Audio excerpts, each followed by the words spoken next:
గౌరవనీయులు పూజ్యులు శ్రీ చినజీయర్ స్వామి గారు, గౌరవనీయులు పెద్దలు retired chief justice Shri Ramana గారు, గౌరవనీయులు రఘురామకృష్ణరాజు గారు, మురళీమోహన్ గారు,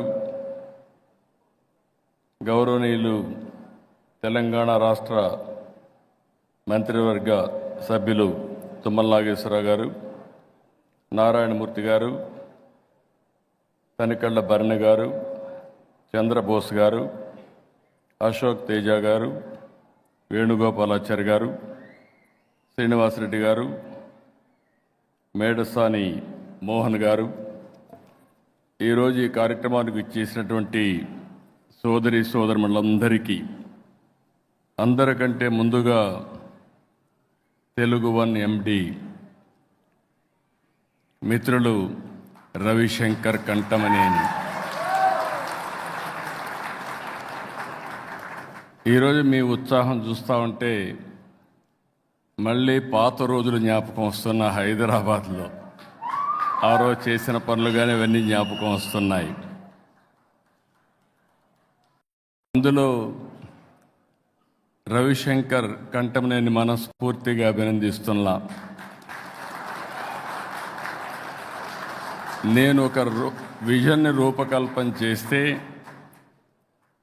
ఆ విజన్లో ఫస్ట్ మూవర్ అడ్వాంటేజ్ తీసుకుని బ్రహ్మాండంగా మీరు చూస్తే 2000లో ప్రారంభించాడు. నేను 1996-97లో ప్రపంచంలో ఇంటర్నెట్ రెవల్యూషన్ వచ్చింది. ఆ ఇంటర్నెట్ రెవల్యూషన్ని అడ్వాంటేజ్గా తీసుకోవాలని ఐటీని ప్రమోట్ చేస్తే నేను ఆ సమయంలోనే ఐటెక్ సిటీ పెట్టి ఐటీని ప్రమోట్ చేశాను. ఈరోజు ఇక్కడ ఉండే వాళ్ళందరూ కూడా ఐటీ చేసి ఇటీవల ఒకసారి అనిపిస్తుంది, నేను కష్టాల్లో ఉన్నప్పుడు, నేను జైల్లో ఉన్నప్పుడు మీరు పోరాడిన విధానం నా జీవితంలో ఎప్పుడూ మర్చిపోలేను. అంటే ఒకసారి రాజకీయ నాయకులు అనుకుంటాం మనం పనిచేస్తే ప్రజలు మర్చిపోతాం అనుకుంటాం, కానీ ఒక్కొక్కసారి ఏ విధంగా ప్రజలు స్పందిస్తారనేది నా జీవితంలోనే కాదు, ఎన్ని జన్మలెత్తి మళ్ళీ తెలుగు వాడుగానే పుట్టాలనుకుంటున్నా, ఈ జాతికి సేవ చేయాలని ఆలోచిస్తున్నాను. అలాంటి బ్రహ్మాండమైన స్ఫూర్తిని మీరు ఇచ్చారు. అయితే ఈరోజు ఇక్కడికి వచ్చినప్పుడు 2000 సంవత్సరంలో తెలుగు వన్ డిజిటల్ ప్రయాణం, ఈరోజు 400 ఛానల్స్ మొత్తం. ఇప్పుడే చెప్పాడు, ప్రపంచంలో ఏ దేశానికి పోయినా తెలుగు వన్ ఉంటుంది. నేను గర్వపడుతున్నా, గర్విస్తున్నా.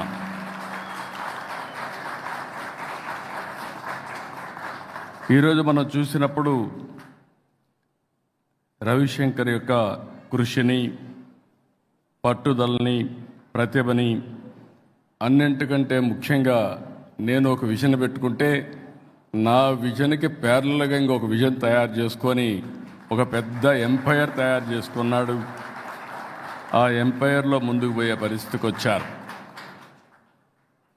ఒకప్పుడు నేను చూసేవాడిని, న్యూస్ పేపర్స్ కూడా వచ్చేటి కాదు గ్రామాల్లో, ఒక్క ఆకాశవాణి ఉండేది. ఆకాశవాణి ద్వారా వార్తలు చెప్పేవాళ్ళు, అది కూడా సాయంత్రం ఒక ఫిక్సెడ్ టైంలో ఒక 10 నిమిషాలు మాత్రం వార్తలు చెప్పేవారు.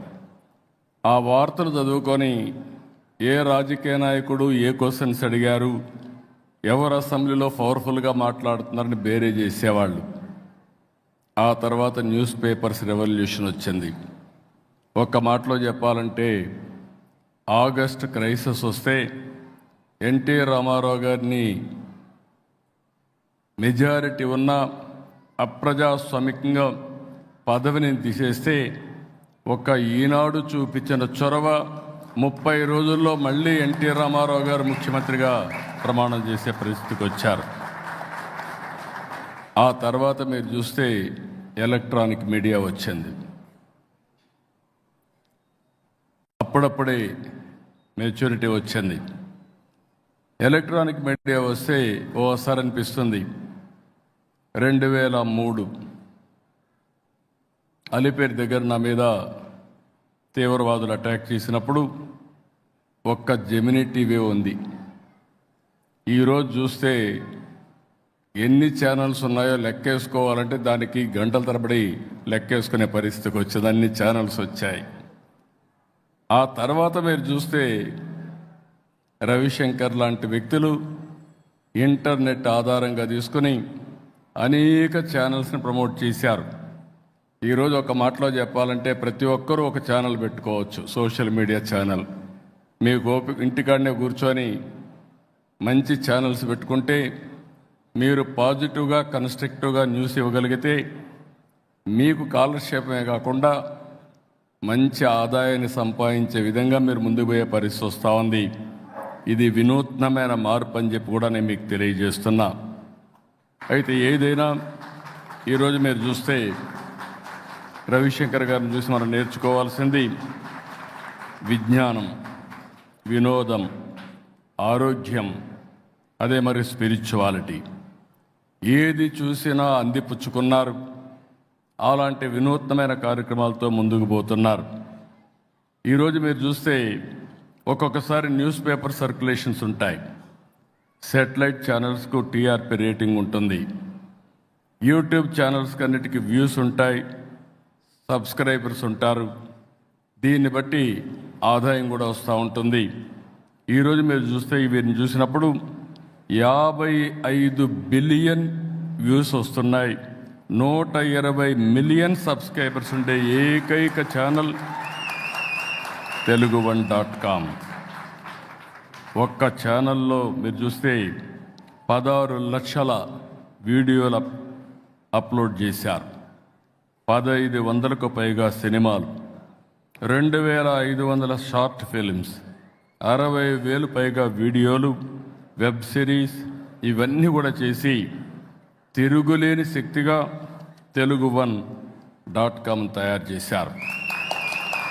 ఈరోజు మిమ్మల్ని అందరినీ చూసిన తర్వాత నాకు అనిపిస్తుంది ఇదే సమయంలో పాత రోజులు జ్ఞాపకం వస్తున్నాయి. 1995-96 ఆ ప్రాంతంలో నేను ముఖ్యమంత్రి అయినప్పుడు, అప్పటికి తెలుగు జాతి మొత్తం మీరు చూస్తే ఎక్కువ వ్యవసాయం పైన ఆధారపడేవాళ్ళం. హైదరాబాద్ నగరం కూడా హైదరాబాద్ సికింద్రాబాద్ ఉండేది. ఆ రోజు నేను ఆలోచించింది భవిష్యత్తుకు పూర్తిగా మారే పరిస్థితి రావాలంటే ఇన్ఫర్మేషన్ టెక్నాలజీని అడాప్ట్ చేయాలని చెప్పి ఒక నిర్ణయం చేశాం. అప్పటికి ప్రూఫ్ ఆఫ్ కాన్సెప్ట్ ఎక్కడా లేదు, ఏం చేయాలో తెలియదు. ఇదే మరి 4-5 మీటింగ్లు పెట్టుకొని ఇప్పుడే ఇక్కడ తుమ్మల నాగేశ్వరరావు కూడా అప్పుడు ఉండేవాళ్ళు. తుమ్మల నాగేశ్వరరావు ఒకడు ఉన్నాడు, తర్వాత వేణుగోపాలాచారి వచ్చారు. వీళ్ళందరితో ఆ రోజు ఆలోచించి ఆ రోజు తీసుకున్న నిర్ణయం ఐటీని ప్రమోట్ చేయాలని. ఫస్ట్ కట్టింది ఐటెక్ సిటీ కట్టాం, ఐటీని ప్రమోట్ చేశాం. నేను గర్వంగా చెప్పగలుగుతున్నా, ఈరోజు ప్రపంచంలో ఏ దేశానికి వెళ్ళినా అక్కడ ఇండియన్స్ ఉంటారు, అగ్రభాగాన తెలుగువారు ఉన్నారు. అది ఆ రోజు మేము కాంట్రిబ్యూట్ చేసినటువంటి పెద్ద కాంట్రిబ్యూషన్ తెలుగు జాతికి అని చెప్పి కూడా నేను మీకు తెలియజేస్తున్నా. ఇంకొక పక్కన నాలెడ్జ్ ఎకానమీ. ఫ్యూచర్లో ఏమాత్రం అనుమానం లేదు, క్రియేటివ్ ఎకానమీకి చిరునామాగా, క్రియేటివ్కే చిరునామాగా ఈరోజు తెలుగు జాతి తయారయ్యే పరిస్థితి వచ్చింది. ఇప్పుడే వారు మాట్లాడితే నేను ఎప్పుడు కూడా ఒకసారి నేను చెప్పేటి ఆ రోజు అర్థం కాదు కానీ తర్వాత అర్థం చేసుకుంటూ ఉంటారు. ఆ రోజు హైటెక్ సిటీ అంటే అందరూ ఎగతాళి చేశారు. అక్కడి నుంచి కొంతమంది అందిపుచ్చుకున్నారు, బ్రహ్మాండంగా ముందుకెళ్ళారు. మనమందరం కూడా ఒక ఇన్స్పైరింగ్ టైంలో ఉన్నాం. మీరందరూ గుర్తుపెట్టుకోవాల్సిన అవసరం ఉంది. కష్టపడవలసిన అవసరం లేదు, స్మార్ట్గా పనిచేయాలి. మేమేదో 24 గంటలు పనిచేస్తున్నాం, ఆ రోజులు అయిపోయినాయి.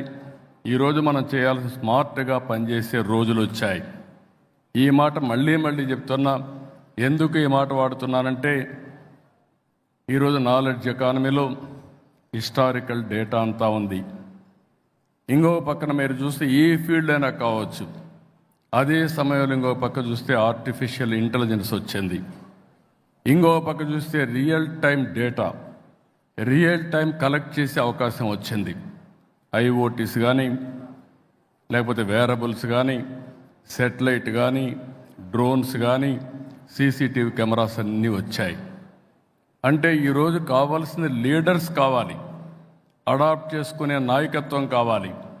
అందుకే నేను ఈ మధ్యకాలంలో మీరు చూస్తే ఆ రోజు హైటెక్ సిటీ ఐటీ, ఈరోజు క్వాంటమ్ వ్యాలీ విత్ ఏఐ అని చెప్పి కూడా నేను మీకు తెలియజేస్తున్నా. ఎందుకు నేను క్వాంటమ్ వ్యాలీ మాట్లాడుతున్నానంటే, భవిష్యత్తులో తెలుగువారు నాలెడ్జ్లో అగ్రస్థానాన్ని ఉండాలి. అదే మాదిరిగా ఆంట్రప్రెన్యూర్స్ కావాలి. ఆంట్రప్రెన్యూర్స్ ఎందుకంటే ఇంకొక విషయంలో మీరు చూస్తే భారతదేశం, నాకు ఏమాత్రం అనుమానం లేదు, ప్రధానమంత్రి నరేంద్ర మోడీ గారు right time right leader for the nation. ఇది నేను చాలా స్పష్టంగా మీ అందరికీ విజ్ఞప్తి చేస్తున్నా. ఈరోజు ప్రపంచంలోనే మీరు చూస్తే స్పష్టమైన ఒక విజన్తో ముందుకు పోతున్నారు. 2047కి వికసిత్ భారత్ ద్వారా ప్రపంచంలోనే నెంబర్ 1, నెంబర్ 2 దేశంగా భారతదేశం ఉంటుంది, దాంట్లో అనుమానం లేదు. అదే సమయంలో నేను కోరేది, ప్రపంచం మొత్తం ఇండియన్స్ అగ్రస్థానంలో ఉంటారు, అందులో 30-35% తెలుగు వారు ఉండాలని, దేశానికి ప్రపంచంలోనే తెలుగు జాతి అగ్రస్థానంలో ఉండాలని నా ఆశయం. అది కూడా సాధ్యమవుతుందని చెప్పి కూడా నేను మీకు తెలియజేస్తున్నా. ఇప్పుడే మిత్రులు మాట్లాడినప్పుడు కొన్ని విషయాలు చెప్పారు. క్రియేటివ్ ఎకానమీ, ఏది చూసినా మీరు చేసే పని డిఫరెంట్గా చేయడమే, లేకుంటే 10 మందికి అర్థమయ్యే విధంగా సొల్యూషన్ ఇవ్వగలిగితే, యూస్ కేసెస్ తయారు చేయగలిగితే ఫ్యూచర్ దీనికి ఎంతో ఉంటుంది. ఇది చూసినప్పుడు నాకు అనిపించింది, మొన్ననే క్రియేటివ్ ఎకానమీలో 2 సిటీస్ని క్రియేట్ చేస్తున్నారు. ఒకటి బాంబేలో, రెండోది అమరావతిలో. అమరావతి క్రియేటివ్ ఎకానమీ ఒక చిరునామాగా ఉంటుంది. ఈరోజు హైదరాబాద్ ఉంది. హైదరాబాద్ని మీరు చూస్తే one of the most liveable city. ఈరోజు ఆలోచించింది కాదు, 1995లో 95 నుంచి 2000 వరకు బ్లూ ప్రింట్ తయారు చేసి ఎక్కడెక్కడ ఏమి రావాలి, అవుటర్ రింగ్ రోడ్ కానీ, ఎయిర్పోర్ట్ కానీ, హైటెక్ సిటీ కానీ, జినాం వ్యాలీ కానీ, ఇలాంటివన్నీ కూడా, ఇన్సూరెన్స్ ఫైనాన్స్ సిటీ కానీ, గచ్చిబౌలి స్పోర్ట్స్ సిటీ కానీ అన్ని ప్లాన్ చేశాం. దానివల్ల ఈరోజు మీరు చూస్తే బెస్ట్ లివబుల్ సిటీగా ఉంది. ఇంకొకటి, జీవితంలో కొంతమంది కొన్ని అవకాశాలు వస్తాయి. భగవంతుడు ఆ అవకాశం నాకు ఇచ్చాడు మీ అందరి ఆశీర్వాదాలతో. అదే ఒకప్పుడు హైదరాబాద్, ఇంకొక సిటీని తెలుగు జాతికి అందించే అవకాశం అమరావతి అని చెప్పి కూడా నేను మీకు తెలియజేస్తున్నా. భారతదేశంలోనే కాదు, ప్రపంచంలోనే ఏ టాప్ సిటీస్ ఇండియాని చూస్తే 1 and 2గా అమరావతి, హైదరాబాద్ ఉంటాయని చెప్పి కూడా మీ అందరికీ విజ్ఞప్తి చేస్తున్నా. అది తెలుగువారి శక్తి, అది ఉండాలని చెప్పి నేను మనస్ఫూర్తిగా ఆకాంక్షిస్తున్నా. ఇలాంటివి చూసినప్పుడు మళ్ళీ ఒకసారి మీ అందరిని నేను కోరేది, ఏది చేయాలన్నా విశ్వసనీయత కావాలి. ఓసారి మనం అనుకుంటాం, ఈరోజు మనం చేసే పని ప్రజలు నమ్ముతున్నారా, దీనివల్ల లాభం ఉంటుందని ఆలోచిస్తాం. కానీ ఒక వ్యక్తికి కానీ, ఒక నాయకుడికి కానీ, ఒక మీడియాకు కానీ, లేకుంటే ఒక ఎన్జిఓకి కానీ విశ్వసనీయత ఉండాల్సిన అవసరం ఉంది. ముఖ్యంగా మనం చూస్తే స్వాతంత్ర ఉద్యమం, పత్రికలు, జర్నలిస్టే కీలకమైన పాత్ర పోషించారు. ఆ తర్వాత రాను రాను పోటీ ప్రపంచంలో మనం చూస్తే విలువలు పడిపోయే పరిస్థితి వస్తూ ఉంది. ఇటీవల సోషల్ మీడియా మామూలుగా లేదు. మామూలుగా ఎంత లాభాలు ఉన్నాయో అంత నష్టాలు కూడా ఉన్నాయి. కొంతమంది సోషల్ మీడియాని ఒక వేదికగా తీసుకుని క్యారెక్టర్ అసాసినేషన్ కానీ రాంగ్ న్యూస్ని ప్రొజెక్ట్ చేయడానికి కూడా ఇష్టానుసారంగా ప్రవర్తించే పరిస్థితి వస్తున్నారు. దీన్ని నేను పూర్తిగా వ్యతిరేకిస్తున్నానని చెప్పను కానీ, కంట్రోల్ చేయాలని చెప్పను కానీ నియంత్రణ అవసరం. ఆ నియంత్రణ చేయకపోతే ఇండల్లో ఉండే ఆడబిడ్డల క్యారెక్టర్ని కూడా అసాసినేట్ చేస్తూ చాలా సమాజానికి హాని జరిగే పరిస్థితి వస్తుంది. నేను అందుకే ఈరోజు ఏదైతే మిత్రులు చెప్పినటువంటి కంఠమనేని చెప్పినట్టు దానికి ఏకీభవిస్తున్నా. ఏ విధంగా చేయాలో చర్చ జరగాల్సిన అవసరం ఉంది. చర్చ జరిగిన తర్వాత అటు గవర్నమెంట్ ఆఫ్ ఇండియా కానీ ఇటు రాష్ట్ర ప్రభుత్వాలు కానీ అందరం కూడా ఆలోచించి ఏ విధంగా రైట్ మీడియాని ఏ విధంగా ప్రోత్సహించాలి, లేకపోతే ఎంటర్టైన్మెంట్ క్రియేటివిటీకి ఏమాత్రం అడ్డంకి లేకుండా ఏ విధంగా చేయాలి, అదే సమయంలో క్యారెక్టర్ అసాసినేషన్ కానీ కొంతమంది కొన్ని దుర్మార్గమైన ఆలోచనలు చేసినప్పుడు వాళ్ళని ఎట్లా కంట్రోల్ చేయాలో చేయాల్సిన అవసరం బాధ్యత మనందరిపైన ఉందని చెప్పి కూడా నేను మీకు తెలియజేసుకుంటూ ఫైనల్గా రవిశంకర్ గారిని మరొకసారి మనస్ఫూర్తిగా అభినందిస్తున్న. Wonderful work. మీరు అన్నట్టు చాలాసార్లు మీతో కలిసి డయాస్ పంచుకోవాలనుకున్నాను కానీ నాకు టైం దొరకకుండా రాలేకపోయాను. ఈరోజు మీతో కలిసి మీరు చేసిన పనులు నేను చూశాను. చాలా ధైర్యంగా, ఓసారి ఎక్కడా నిర్మోహమాటం లేకుండా చాలా ధైర్యంగా పోరాడుతున్నాడు. అమరావతి పైన కూడా ఒక సినిమా తీసిన ఏకైక వ్యక్తి కంఠమనేని. చాలామంది భయపడే రోజులు, అలాంటి రోజుల్లో న్యాయం, ధర్మం, అమరావతికి అన్యాయం జరిగిందనే ఉద్దేశంతో ఒక సినిమా కూడా తీసి కడాన దానికి సెన్సార్షిప్ అడ్డంకులు పెడితే యూట్యూబ్లో రిలీజ్ చేసిన వ్యక్తి కంఠమనేని చెప్పి కూడా నేను మీకు తెలియజేస్తున్నా. ఇలాంటివన్నీ ఒక పక్కన మీడియాలో రాణిస్తున్నాయి. ఇంకో పక్కన మీరు చూస్తే 2000 మందికి పైగా పేదలకు ఆపరేషన్లు చేయించడం, కొంతమందిని చదివించడం, విద్య, ఆరోగ్య విషయాల్లో కూడా వారి యొక్క మానవత్వాన్ని నిరూపించుకున్నారు. దానికి కూడా వారిని మనస్ఫూర్తిగా అభినందిస్తూ నేను ఈ మధ్యకాలంలో కొత్త కార్యక్రమానికి శ్రీకారం చుట్టాను. ఆర్థిక సంస్కరణలు 91లో వచ్చాయి. అక్కడి నుంచి సంపద సృష్టించడం P3 ద్వారా, అంటే ప్రభుత్వం ప్రైవేట్ భాగస్వామ్యంతో సంపద సృష్టిస్తున్నాం. ఒక రోడ్లు కానీ, ఒక ఎయిర్పోర్ట్లు కానీ, లేకపోతే పవర్ కానీ, టెలికాం కానీ అన్నీ ప్రైవేట్ సెక్టర్లో వచ్చే పరిస్థితి వచ్చింది. నేను ఇప్పుడు కొంతమంది దీనివల్ల, జస్టిస్ గారు ఇక్కడే ఉన్నారు, రమణ గారికి అనుభవం ఉంది, సుదీర్ఘంగా న్యాయస్థానంలో పనిచేశారు, కడాన సుప్రీంకోర్టు న్యాయమూర్తిగా, ప్రధాన న్యాయమూర్తిగా పనిచేసి రిటైర్ అయ్యారు. ఈరోజు దేశంలో మీరు చూస్తే ఆర్థిక అసమానతలు పెరిగిపోతున్నాయి. అంతా బిలినియర్స్ అయిపోతున్నారు. లేనివాడు 100 రూపాయలు కూడా పర్ డే ఆదాయం వచ్చే పరిస్థితి లేదు. ఇలాంటివి వచ్చినప్పుడు ప్రభుత్వ విధానాల ద్వారా అవసరమైతే ప్రైవేట్ వ్యక్తుల భాగస్వామ్యంతో పేదరికాన్ని పూర్తిగా నిర్మూలించవలసిన బాధ్యత మనందరిపైన ఉందని చెప్పి కూడా నేను మీకు తెలియజేస్తున్నా. ఒక పక్క పాలసీలు తీసుకొస్తూనే ఇంకో పక్క నేను తీసుకొచ్చింది P4 పాలసీ తీసుకొచ్చాను.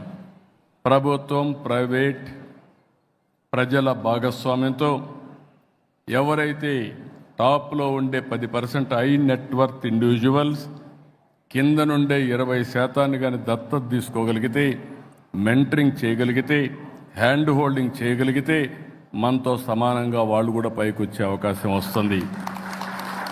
వాళ్ళకు తెలివితేటలు లేక కాదు. కంఠమనేని కూడా ఒక మారుమూల ప్రాంతంలోనే పుట్టాడు. జస్టిస్ రమణ గారు కూడా ఒక మారుమూల ప్రాంతంలో, ఒక గ్రామీణ ప్రాంతంలో పుట్టారు. నేను కూడా ఒక ఊరిలో పుట్టాను. 6 కిలోమీటర్లు నడిచి చదువుకున్నాను హై స్కూల్స్లో. అలాంటి నేనే కాదు, ఈరోజు పెద్ద పెద్ద మన ప్రియతమ నాయకుడు నందమూరి తారక రామారావు గారు కూడా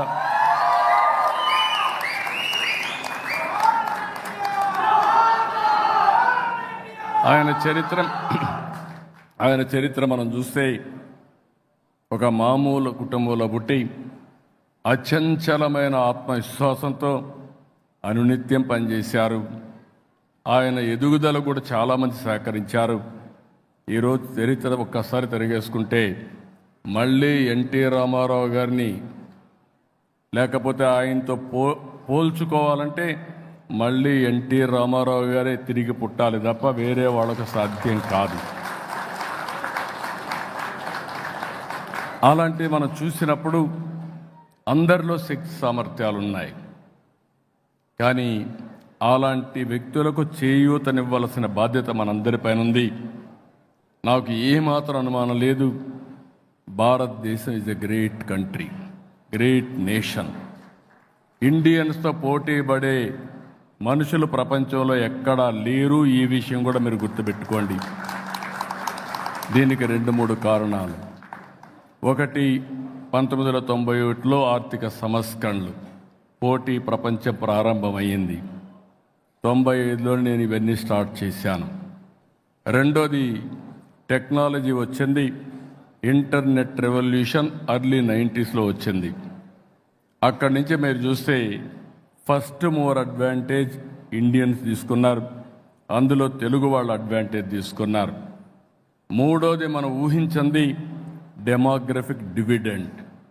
ప్రపంచంలో యంగ్స్టర్స్ ఉండే ఏకైక దేశం భారతదేశం. ఈరోజు భారతదేశం ప్రపంచం మొత్తం సేవలు అందించగలుగుతుందంటే దానికి కారణం యువత. ఇక్కడ కూడా మీరు చూస్తున్నారు, ఈ ఈలలు కేకలు వస్తున్నాయంటే మా యూతే కేకలేస్తున్నారు, ఈలలు వేస్తున్నారు, ఎనర్జీ సృష్టిస్తున్నారు. ఇవన్నీ పాసిబిలిటీస్ వస్తున్నాయంటే భవిష్యత్తులో కూడా ఈ యువత అద్భుతాల్ని సృష్టించబోతుంది. నాకు ఏమాత్రం అనుమానం లేదు, మీ అందరికీ చెప్తున్నా, స్కై ఈజ్ ది లిమిట్. ఒకప్పుడు పనికి పోతేనే పని, ఈరోజు మీరు పనికి పోతే కాదు, మీకు ఎప్పుడు సమయం దొరికితే అప్పుడు పనిచేసే అవకాశం వచ్చింది. ఇప్పుడు ఫ్లెక్సిబుల్ వర్కింగ్ వచ్చేసింది. ఒకప్పుడు ఆఫీసుకు పోతేనే జీతం, ఇప్పుడు ఆఫీసుకు పోవక్కర్లా, ఇంట్లో కూర్చొని వర్క్ ఫ్రమ్ హోమ్ పని చేసుకుంటే ఇప్పుడు డబ్బులు వచ్చే పరిస్థితి వచ్చింది. ఒకప్పుడు మగవాళ్లే పని చేస్తారనుకునేవాళ్ళు, ఇప్పుడు మీకంటే ఆదాయం ఆడబిడ్డలు ఎక్కువ సంపాదిస్తున్నారు. This are all realities. పోటీ ప్రపంచంలో మనం చూస్తే ఈ ఎకానమీలో, క్రియేటివ్ ఎకానమీలో ఎవరికి ఎక్కువ నాలెడ్జ్ ఉంటే వాళ్ళు ముందుకు పోయే పరిస్థితి వస్తూ ఉంది. ఈ పోటీ ప్రపంచంలో ఒకటే నేను చెప్తున్నా మీ అందరికీ, నేను కూడా ప్రపంచం ఏం జరుగుతుందో అధ్యయనం చేసి మీకు స్ఫూర్తినివ్వడం నా బాధ్యత, దాన్ని అందిపుచ్చుకోవడం తెలుగు జాతి బాధ్యత అని చెప్పి మరొక్కసారి మీ అందరికీ విజ్ఞప్తి చేసుకుంటూ, ఈరోజు తెలుగు వన్ స్ఫూర్తి పురస్కార గ్రహీతలు, నేను ఎందుకంటే అర్జెంటుగా మళ్ళీ అమరావతికి వెళ్తున్నాను కాబట్టి మీ అందరి అనుమతి తీసుకొని వీళ్ళందరికీ అభినందనలు చెప్పి నేను వెళ్ళాలనుకుంటున్నా. వీళ్ళందరినీ కూడా చూస్తే ఒక పక్కన శ్రీ మేడసాని మోహన్ గారు, సహస్రావధాని, ఇప్పుడు కూడా నాకు అర్థం కాదు, నాతోనే యూనివర్సిటీ చదువుకున్నాడు. అప్పుడు మాకు ఒక తెలుగు ప్రొఫెసర్ ఉండేవాడు, ఆయన కంటే ఈయన మేధావిగా అప్పట్లోనే మేము గుర్తించాం, వాళ్ళ ప్రొఫెసర్ కంటే మేధావిగా. అలాంటి వ్యక్తి. అదే సమయంలో ప్రజా వైద్యులు గౌరవనీయులు డాక్టర్ పాములపర్తి రామారావు గారు, ఆయన అనుకుంటే మీకు ఏదున్నా ట్రీట్ చేసేస్తాడు, 1 నిమిషంలో క్యూర్ చేసే మెకానిజం ఆయన దగ్గర ఉంది. ఇంకో పక్క Telangana media academy chairman K Srinivasareddy, మేము ఉన్నప్పటి నుంచి మీడియా అంటే గుర్తొచ్చే వ్యక్తి శ్రీనివాసరెడ్డి. క్రెడిబిలిటీకి మారు పేరు శ్రీనివాసరెడ్డి గారు అని చెప్పి కూడా నేను మీకు తెలియజేస్తాను. మామూలుగా కాదు, నేను 9 ఏళ్ళు సీఎంగా ఉన్నప్పుడు చూశాను. అప్పుడు ఎట్టున్నాడు, ఇప్పుడు అట్నే ఉన్నాడు, భవిష్యత్తులో అట్నే ఉంటాడు. దానికి కారణం ఒక వ్యక్తి యొక్క క్రెడిబిలిటీ, దాన్ని మెయింటైన్ చేస్తున్నాడు. క్రిటిసైజ్ చేస్తానికి చాలా జర్నలిస్టులు చూశాను, కానీ నాకు తెలిసినంతవరకు ఉన్న ది బెస్ట్ జర్నలిస్ట్ మన శ్రీనివాసరెడ్డి గారు అని చెప్పి నేను మీకు తెలియజేస్తున్నాను. ఇకపోతే ప్రముఖ గేయ రచయిత, ఆస్కార్ అవార్డు గ్రహీత చంద్రబోస్ గారు, గర్వపడుతున్నాను. ఇంకా రాబోయే రోజులు చంద్రబోస్ గారిని చూసిన తర్వాత, మన వాళ్ళందరినీ చూసిన తర్వాత ఆస్కార్ అవార్డులు తెలుగు వాళ్ళు లేకుండా ఉండవు. ఆ రోజు వస్తుందని చెప్పి కూడా ఈ క్రియేటివ్ ఎకానమీలో మీ అందరికీ విజ్ఞప్తి చేస్తున్నాం. ఇంకో పక్కన విశ్రాంత ఐఆర్ఎస్ ఉన్నతాధికారి నరసింహప్ప, ఆయన కూడా మా సీనియర్ ఎకనామిక్స్ డిపార్ట్మెంట్లో ఆయన కూడా రావడం చాలా గర్వకారణం. ఇంకొక పక్కన retired IAS officer PV Ramesh. ఎప్పుడు కూడా రమేష్ క్రియేటివ్గా ఉంటాడు, కొత్త కొత్త విషయాలను ఆలోచిస్తూ ఉంటాడు. అలాంటి వ్యక్తిని ఎంపిక చేయడం చాలా సంతోషం. వ్యవసాయ నిపుణులుగా ముళ్ళగూరు అనంతరాయుడు గారు, ఇప్పుడు వ్యవసాయం కూడా మోడర్నైజేషన్ వచ్చేసింది, అగ్రిటెక్ పెద్ద ఎత్తున అభివృద్ధి అవకాశం ఉంది. వారిని నీలోఫర్ కేఫ్ వ్యవస్థాపకులు అనుముల బాబురావు గారిని, ఇంకొక పక్కన సిఎస్బి ఐఏఎస్ అకాడమీ వ్యవస్థాపకురాలు, వారిని ఎప్పుడు చూస్తున్న బాలలత గారు. వారు ఇప్పుడు కూడా ఎంత ఎఫెక్టివ్గా ఉంటారంటే,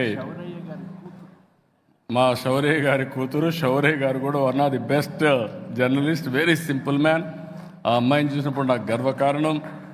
ఏమాత్రం అధైర్యపడకుండా ఐఏఎస్ కోచింగ్ ఇచ్చే పరిస్థితి, అకాడమీ పెట్టి కొన్ని వందల మంది ఐఏఎస్ ఆఫీసర్లు తయారు చేయాలని సంకల్పంతో ముందుకు పోతున్నారు. వారిని కూడా మనస్ఫూర్తిగా అభినందిస్తూ, ఇకపోతే స్వర్ణ భారత్ ట్రస్ట్ దీపా వెంకట్ గారు, వెంకయ్యనాయుడు గారి కుమార్తె. బట్ రాబోయే రోజుల్లో వెంకయ్యనాయుడు కుమార్తెగా కాకుండా దీపా వెంకట గారి తండ్రిగా వెంకయ్యనాయుడు గుర్తించుకునే విధంగా సర్వీస్ చేసి ప్రజల గుండెల్లో ఉంటారని చెప్పి కూడా నేను మీకు తెలియజేస్తున్నా. ఇలాంటి మంచి వ్యక్తులకి అవార్డ్స్ ఇవ్వడం, ఇలాంటి సమయంలో నేను లేకపోవడం కొంచెం బాధేసిన, మళ్ళీ వెళ్ళాలి కాబట్టి మీ పర్మిషన్ తీసుకుంటున్నా. ఎప్పటికప్పుడు మనం మాట్లాడుకుందాం. గుర్తుపెట్టుకోండి, మళ్ళీ క్రియేటివ్ ఎకానమీలో నెంబర్ 1గా తెలుగు జాతి ఉండాల్సిన బాధ్యత ఉంది. భవిష్యత్తు క్రియేటివ్ ఎకానమీదని చెప్పి నేను మీకు తెలియజేస్తూ, దానికి స్ఫూర్తిని ఇస్తున్నటువంటి మన కంఠమనేని మళ్ళీ ఒకసారి తెలుగు 1 ఇక్కడ పనిచేసి ఆయన ఒక మాట అన్నాడు, చాలా సంతోషం. రిటైర్ అయిన వాళ్ళకి అందరికీ మళ్ళా ఉద్యోగాలు ఇచ్చాడు. ఎందుకంటున్నానంటే, రిటైర్ అయితే ఆటోమేటిక్గా మీరు రిటైర్ అనే మాట మీ మనసులో వస్తే మీరు ముసలాళ్ళు అయిపోతారు. కానీ మీరు బతికున్నంత వరకు పనిచేయాలని తపనుంటే మీ మైండ్ అండ్ బాడీ పర్ఫెక్ట్గా ఉంటుంది. ఇంకొకసారి రిటైర్మెంట్ అనేది నోషన్, నా ఉద్దేశం. ఎవరైతే బెస్ట్ ప్రొడక్టివిటీ ఇవ్వగలిగిన వాళ్ళు 60-80 సంవత్సరాల్లో బెస్ట్ ప్రొడక్టివిటీ ఇచ్చే అవకాశం ఉంది. ఆ విషయం కూడా గుర్తుపెట్టుకోవాల్సిందిగా నేను కోరుకుంటూ, ఒక విధంగా చెప్పాలంటే హాస్పిటల్ ఖర్చు తగ్గిస్తున్నాడు కంఠమనేని. వీళ్ళందరికీ ఇక్కడ ఉద్యోగాలు ఇచ్చి ఫుల్గా ఎంగేజ్ చేసి వాళ్ళ అనుభవాన్ని, క్రియేటివిటీని ఉపయోగించుకుంటూ సమాజం కోసం ముందుకు తీసుకుపరిస్తున్నారు. వారిని కూడా అభినందిస్తూ, మరొక్కసారి ఈ యొక్క తెలుగు 1 భారతదేశంలో కాదు, ప్రపంచంలోనే కాదు, అన్ని దేశాల్లో అన్ని భాషల్లో నెంబర్ 1గా ఉండాలని. ఇప్పుడు తెలుగు 1 పెట్టావు, రేపు అన్ని భాషల్లో కూడా ఎంటర్ కండి, అన్ని భాషల్లో కూడా డామినేట్ చేస్తూ మీరు నెంబర్ 1 స్థానానికి చేరాలని, ఈ డిజిటల్ యుగంలో మీరు ఒక ఎంపైర్ క్రియేట్ చేయాలని మరొకసారి ఆశిస్తూ, అందరికీ నమస్కారాలు. జై హింద్, జై జన్మభూమి.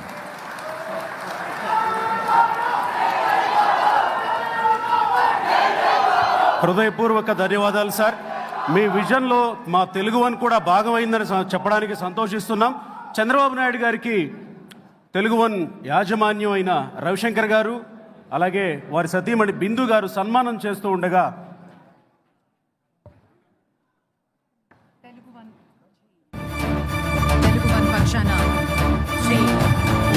గారు సతీ సమేతంగా ముఖ్యమంత్రి గారికి సత్కారం అందిస్తున్నారు.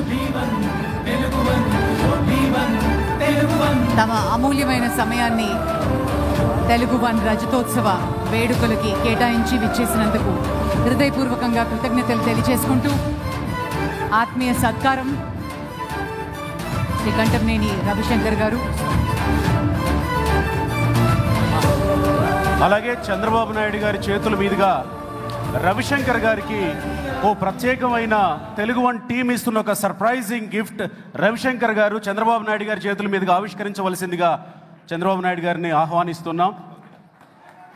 మా డైరెక్టర్ కవిత గారు చంద్రబాబు నాయుడు గారికి ఆ ప్రత్యేకమైనటువంటి సంచికను అందిస్తారు. చంద్రబాబు నాయుడు గారు రవిశంకర్ గారికి ఆ పుస్తకాన్ని బహుకరిస్తారు. చంద్రబాబు నాయుడు గారిని ఆవిష్కరించవలసిందిగా కోరుతున్నాం. ఇది Telugu one team CMD Ravishankar గారికి ఇస్తున్న సర్ప్రైజింగ్ గిఫ్ట్.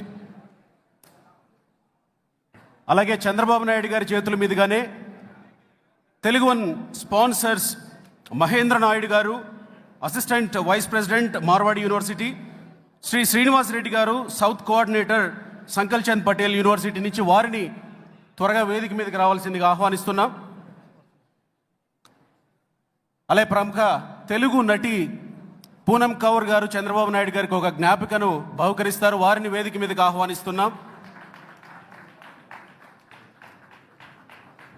దయచేసి Marwadi university assistant vice president వేదిక మీదకి రావాలి. వారికి శాలువతో సత్కరిస్తారు చంద్రబాబు నాయుడు గారు.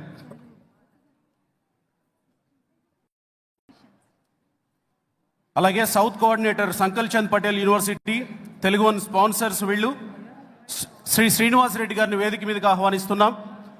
అలాగే తెలుగు వన్తో లాంగ్ అసోసియేట్స్గా ఓ ఇద్దరు దిగ్గజ విశ్లేషకులు ఉన్నారు. తెలుగు వన్ న్యూస్ నుంచి గ్రామీణమైన అంతర్జాతీయమైన వారి విశ్లేషణల్లో వింటే చాలా సరళంగా ఇట్టే అర్థమైపోద్ది. అడుసుమిల్లి శ్రీనివాస్ గారు, అప్పసాని రాజేష్ గారిని వేదిక మీదకి సాదరంగా ఆహ్వానిస్తున్నాం. వారిని శాలువతో సత్కరించవలసిందిగా చంద్రబాబు నాయుడు గారిని కోరుతున్నాం. అలాగే బిక్కి కృష్ణ గారు తెలుగు వన్తో అసోసియేట్ అయి కళారత్న అవార్డు గ్రహీత, వారిని కూడా వేదిక మీదకి ఆహ్వానిస్తున్నాం. చంద్రబాబు నాయుడు గారి చేతుల మీదుగా వారికి శాలువతో సత్కరించవలసిందిగా కోరుతున్నాం. శ్రీ అడుసుమిల్లి శ్రీనివాసరావు గారు, శ్రీ అప్పసాని రాజేష్ గారు, బిక్కి కృష్ణ గారు హృదయపూర్వకంగా కృతజ్ఞతలు. మరియు తెలుగు వన్ రజతోత్సవ వేడుకకి సపోర్ట్ చేసినటువంటి మార్వాడి యూనివర్సిటీ శ్రీ మహేంద్ర నాయుడు గారు, అసిస్టెంట్ వైస్ ప్రెసిడెంట్, వారికి కృతజ్ఞతలు తెలియజేసుకుంటున్నాం. అలాగే Shri Srinivas Reddy, south coordinator Sankalp Chand Patel university, వారికి కూడా కృతజ్ఞతలు తెలియజేసుకుంటూ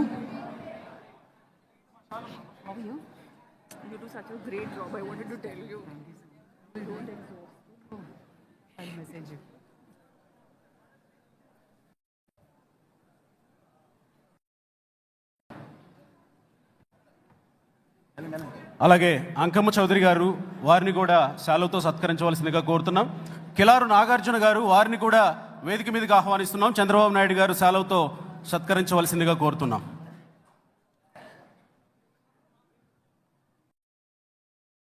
శ్రీ బాలకోటే గారికి కూడా స్వాగతం పలుకుతూ వేదిక మీదకి రావాల్సిందిగా మనవి చేస్తున్నాం.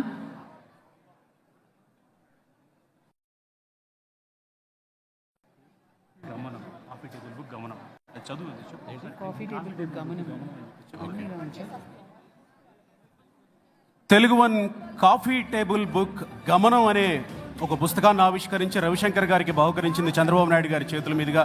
చాలా సంతోషం సార్.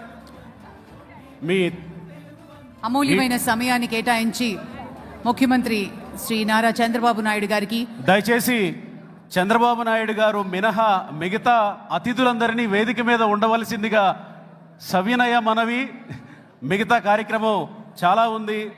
స్ఫూర్తి పురస్కార గ్రహీతలు మన ముందున్నారు, వారిని సత్కరించుకోవాల్సిన అవసరం ఉంది. అలాగే పెద్దలు శ్రీ చిన్నజీయర్ స్వామి గారి మంగళాశాసనాలు కూడా దయచేసి అందరినీ కూర్చోవలసిందిగా మనవి. దయచేసి అందరూ కూర్చోవలసిందిగా మనవి.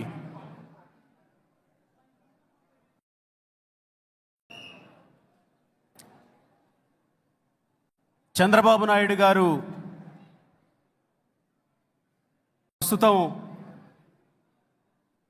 తెలుగు వన్తో అసోసియేట్ అయిన ఎప్పటి నుంచో తెలుగు వన్తో పాటు కలిసి నడుస్తున్న వ్యక్తులను సన్మానించిన తర్వాత అవార్డు గ్రహీతలతో ప్రత్యేకమైన ఫోటో దిగుతున్నారు. ఆ తర్వాత తెలుగు కీర్తికి కారకులైన అనేక మంది అతిరథ మహారథులు మన వేదిక మీద ఉన్నారు. వారి సందేశాలు విందాం. వారి ద్వారా స్ఫూర్తి పురస్కారాలు తెలుగు వన్ సగర్వంగా ప్రకటిస్తుంది. ఆ స్ఫూర్తి పురస్కార గ్రహీతలను వారి ద్వారా స్ఫూర్తి పొందుదాం. స్ఫూర్తి అవార్డ్స్ కూడా ఈరోజు మరి తెలుగు వన్ రజతోత్సవ సందర్భంగా ఈ వేదిక మీద పెద్దలు ఇవ్వడం జరుగుతుంది. ఆ గ్రహీతలు కూడా అందరూ వేదిక మీదే ఉన్నారు. వారికి కూడా అభినందనలు తెలియజేద్దాం. వారి స్పందనకు కూడా విందాం.